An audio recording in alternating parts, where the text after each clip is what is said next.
Qui commence sa carrière? Une jeune personne qui débute sa carrière, je pense qu'ils entendent beaucoup de choses, qui sont certainement, voire souvent vraies, et qu'ils ont certainement déjà entendu de nombreuses fois. Mais un jeune doit trouver ce qui le passionne pour se lancer. Ça ne surprendra personne, mais c'est vraiment quelque chose qui est très dur. Si tu n'aimes pas ton travail, tu ne seras jamais excellent dans ton domaine.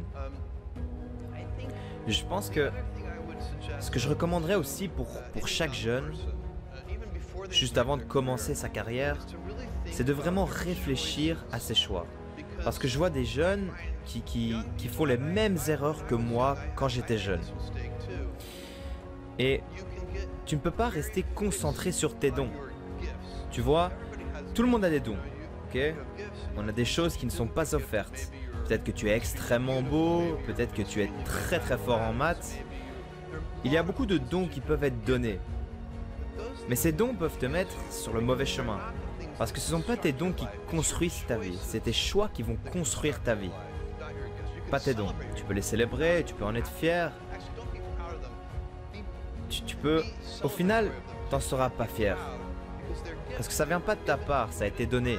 Tu l'as pas gagné de toi-même. Tu peux uniquement être fier de ce que tu as gagné.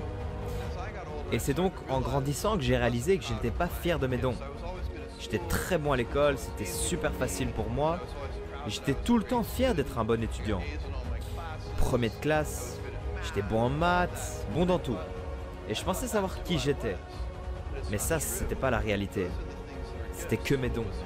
Ce qui était difficile pour moi, c'était de décider de travailler dur. Décider d'utiliser mes dons seulement pour certaines choses.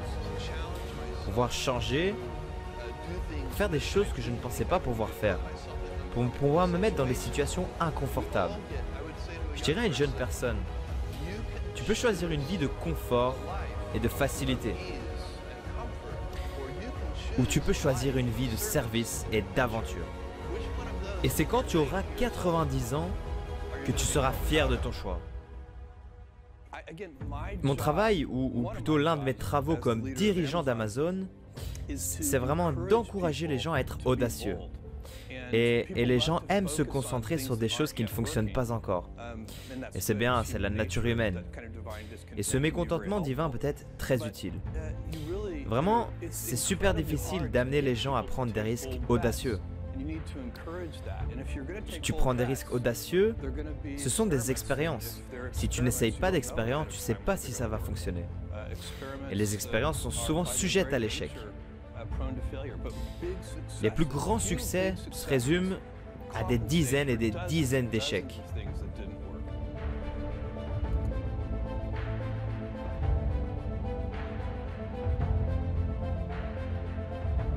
Peu importe à quel point on peut être bon, on peut toujours être meilleur. Toujours être meilleur. Les clients ont un mécontentement divin et ils nous guident à regarder ce qui ne va pas pour nous aider à améliorer ce qui ne fonctionne pas. Et c'est vraiment comme ça que j'ai un rapport avec mes clients. Et c'est souvent par les messages de colère. Du genre, tu as détruit l'anniversaire de mon fils parce que tu n'as pas livré à temps. Et on prend ça en considération. Ce que tu dois vraiment faire, c'est de prendre ça comme une anecdote. C'est vraiment une simple anecdote. Mais tu dois trouver la vraie cause du problème. Au plus profond de ton business, comment c'est arrivé? Comme ça, tu peux le résoudre pour tout le monde. De sorte que ce problème n'apparaisse plus jamais. Tu ne dois pas juste guérir un symptôme, tu dois corriger la cause profonde du problème. Et ça, c'est le secret du processus pour 20 ans. Il y a beaucoup de choses qui sont une perte de temps.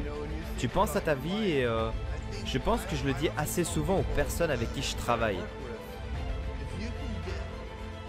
Les gens ont une norme très élevée par rapport à la vie professionnelle qu'ils veulent mener.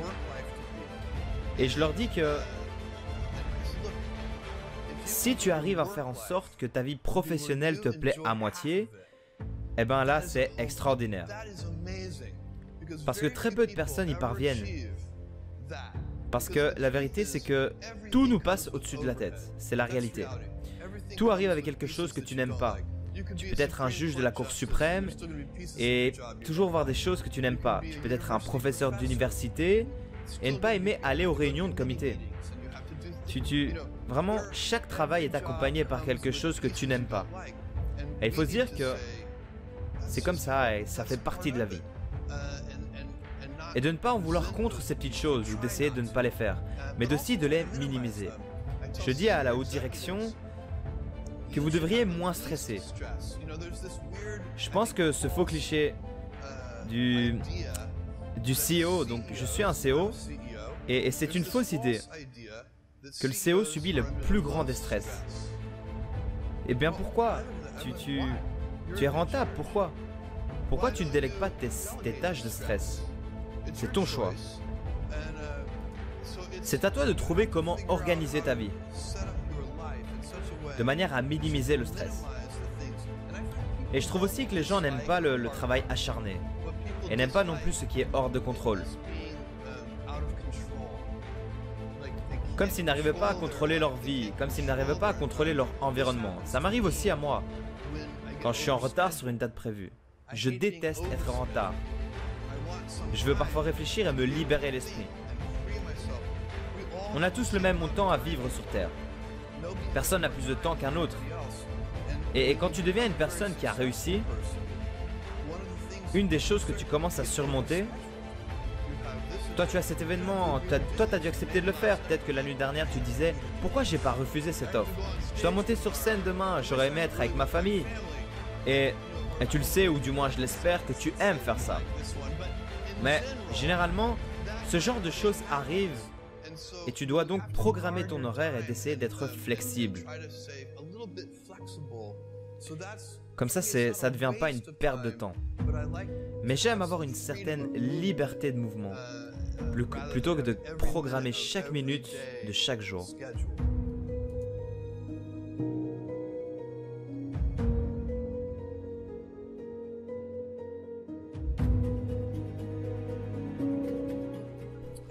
Comme vous le voyez, la vraie question pour moi est de savoir comment maintenir une mentalité du premier jour. Tu sais, c'est génial d'avoir un développement comme Amazon. On a des ressources financières, on a des employés brillants, on peut accomplir de grandes choses, on a une portée mondiale, on a aussi des opérations à travers toute la terre entière. Mais l'inconvénient de tout ça, c'est que tu peux perdre ta vivacité. Tu peux perdre ton esprit d'entrepreneur. Tu peux perdre tes sentiments comme de nombreuses petites entreprises ont souvent. Et si tu pouvais avoir le meilleur des mondes, si tu pouvais avoir cet esprit d'entrepreneur constant, et en même temps en ayant les avantages de toute l'évolution et de toute la portée, je pense que j'imagine le nombre de choses que tu pourrais faire, mais la question est de savoir comment y parvenir. La balance est bien car elle rend robuste. Tu sais, un boxeur peut prendre un coup de poing en pleine figure. Mais la question c'est que toi tu veux éviter ce coup de poing en étant agile. Tu veux être agile. Et je trouve qu'il y a beaucoup de choses qui protègent la mentalité du premier jour. J'ai dû passer du temps sur l'un d'entre eux, c'était vraiment l'obsession du client. Je pense que c'est la chose la plus importante. Et c'est plus compliqué quand tu as une grande qu'une petite société de 10 employés par exemple. Chaque personne qui travaille dans l'entreprise se concentre sur chaque client. Quand tu deviens une plus grosse société, tu as des managers, tu as des intermédiaires. Et toutes ces personnes ne sont pas directement en première ligne. Ils n'interagissent pas directement avec les clients. Ils n'ont pas de contact avec eux. Ils ne commencent pas à gérer l'humeur des clients. Mais ils commencent par gérer la préoccupation du client. Et certaines choses deviennent très bureaucratiques. Et c'est très difficile. Mais ce que ça engendre, c'est la vitesse de prise de décision qui ralentit. Et je pense que l'une des raisons pour lesquelles ça se produit, c'est que les gens disent que ce ne sont que des jeunes managers dans la société. Ça commence par modéliser chaque décision, comme s'ils étaient d'une importance capitale. Des décisions irréversibles peuvent être faites par un gros problème. Et donc tu peux enseigner ça aux gens, que ces pièges et ces attrapes peuvent être évités. Et c'est ce qu'on essaye de faire chez Amazon, afin d'entretenir notre créativité et notre cœur. Créer son propre business demande énormément de force et de courage. Et comme le dit Jeff Bezos, entre le lancement d'un projet et son aboutissement, il y a vraiment une succession d'étapes obligatoires. Le plus important, c'est de toujours devenir meilleur, mais surtout de ne jamais abandonner.